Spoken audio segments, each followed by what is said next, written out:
He wasn't hiding in the shadows. He was the shadow. Ted Bundy was the man who shook your hand, smiled politely, and then disappeared with your daughter. He didn't wear a mask. He didn't need to. His charm was the mask. A well-dressed, articulate law student. The guy who volunteered at suicide hotlines and spoke softly in interviews. To the world, he looked like every mother's dream and every officer's model citizen. But behind those boyish eyes was a predator so cunning, so cold, and so calculated that even the FBI had to rewrite its playbook just to understand him. For years, Bundy crisscrossed the United States, leaving behind a breadcrumb trail of missing women and unexplainable violence. He confessed to 30 murders. But let's be real, most investigators believe the number is closer to 100. And it wasn't just the killing. It was how he did it. He didn't stalk his victims from afar. He walked right up to them, sometimes faking an injury, other times asking for help. They followed him willingly. Into parking garages, into the woods, into the night. And they never came back. He was meticulous.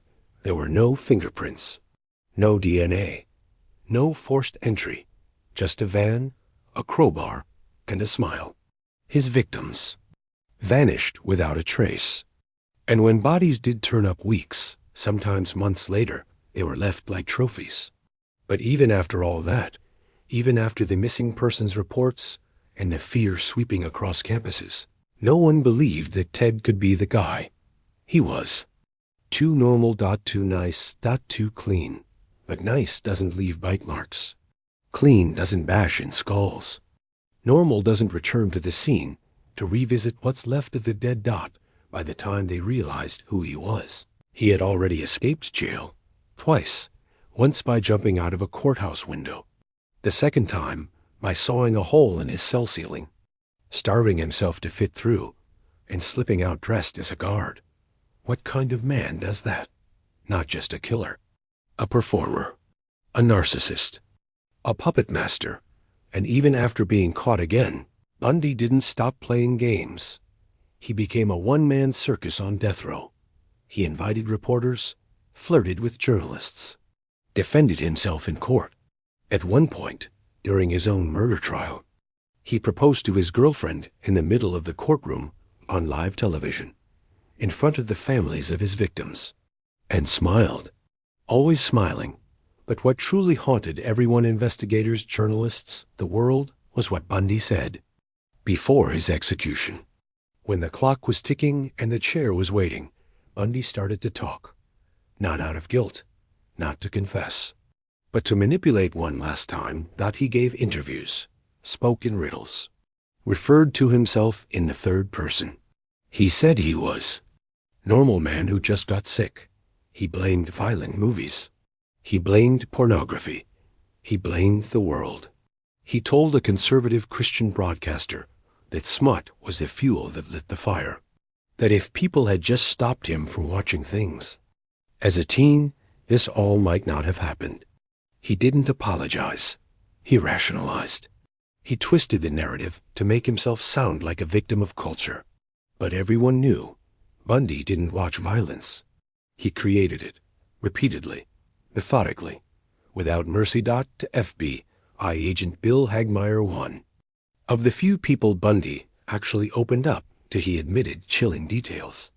He said there were things he'd never tell anyone, that there were bodies no one would ever find.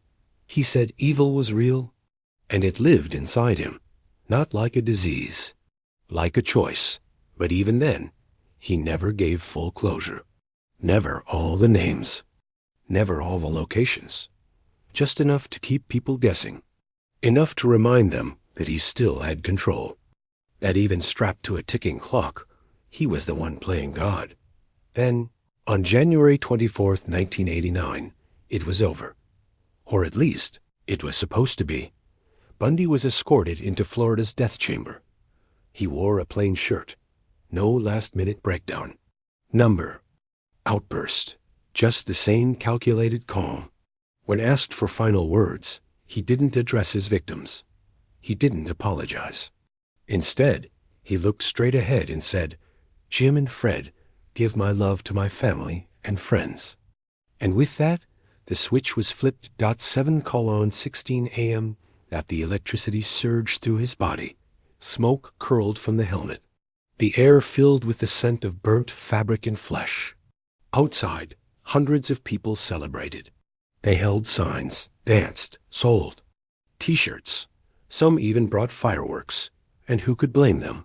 For once, justice didn't feel abstract. It felt electric. But here's the terrifying part. Ted Bundy wanted this ending. He knew death would make him immortal. His interviews, his trial footage, his final words, they were carefully chosen. Designed not for closure, but legacy. He knew he'd be studied, watched, remembered. He wanted to be the face you couldn't forget, a nightmare you couldn't shake. The proof that evil doesn't wear horns or claws. Sometimes it wears khakis and a grin. And he got his wish. Because decades later, we're still talking about him. Still wondering how someone so normal could be that evil. Still watching his footage with a pit in our stomachs. Still trying to figure out if we'd have seen through the act, if we'd have said yes when he asked for help. Still wondering how many like him are walking among us now. Because monsters like Bundy don't die when the current ends.